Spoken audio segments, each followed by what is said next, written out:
Royal Bhutan આર્મીના વડા તશેરિંગને south બ્લોકમાં ગાર્ડ ઓફ ઓનર અપાયું। રોયલ ભૂતાન આર્મીના વડા લેફ્ટનન્ટ જનરલ બાતુ તશેરિંગ ભારતની 6 દિવસની મુલાકાતે આવ્યા છે। સામાન્યતઃ કોઈપણ દેશના અતિ ઉચ્ચ કક્ષાના મહાનુભાવ અન્ય દેશની મુલાકાતે જાય છે ત્યારે વધુમાં વધુ તેઓ 2 દિવસ કે 3 દિવસ સુધી જ અન્ય દેશમાં રોકાય છે, પરંતુ લેફ્ટનન્ટ જનરલ તશેરિંગ 6 દિવસ ભારતમાં રોકાવાના છે તે થોડામાં ઘણું કહી જાય છે અને પચાવી પાડેલા તિબેટ સાથે ભૂતાનની ઉત્તર સરહદ સ્પર્શે છે। ચીની શાહુકારોએ તિબેટની તેની સરહદ પાસે ગામડા વસાવવા શરૂ કર્યા છે। ભૂતાનની નજર બહાર તે નથી જ, તેથી ભૂતાને ભારત સાથેના તેના ગાઢ સંબંધો વધુ ગાઢ બનાવવા ભાગરૂપે મહારાજા જિગ્મે ખેસર નામગિયાએ ડિસેમ્બર 2024માં ભારતની મુલાકાતે આવ્યા હતા। હવે માત્ર એકાદ મહિના પછી તેઓની સેનાના વડા ભારત આવ્યા છે।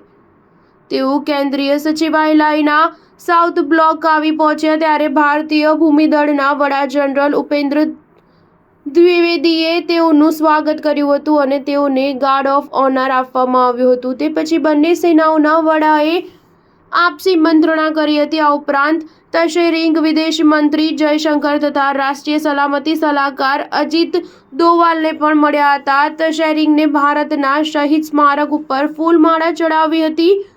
તશેરિંગ તેઓના રોકાણ દરમિયાન માનેસર સ્થિત defence image processing and analysis સેન્ટરની પણ મુલાકાત લીધી હતી। ભૂતાન પર જતા પૂર્વે તેઓ કોલકાતા સ્થિત ઇન્ડિયન આર્મીના ઈસ્ટર્ન કમાન્ડની પણ મુલાકાત લેશે, જ્યાં વિજય સ્મારક પર ફૂલહાર ચડાવશે તેમજ ઈસ્ટર્ન કમાન્ડના ચીફ સાથે પણ મંત્રણા યોજાશે। સ્ટાર ન્યૂઝ 7 હંમેશા સચ્ચાઈની સાથે।